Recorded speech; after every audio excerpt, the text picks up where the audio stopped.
Sino ang sumulat ng aklat na La Indolencia de los Filipinos?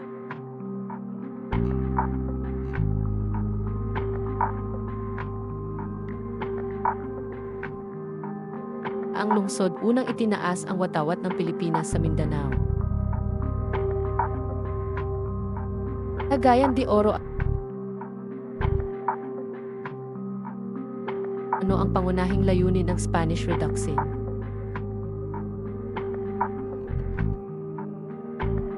Buo ng sentro ng pamayanan. Sino ang tinaguri ang utak ng katipunan?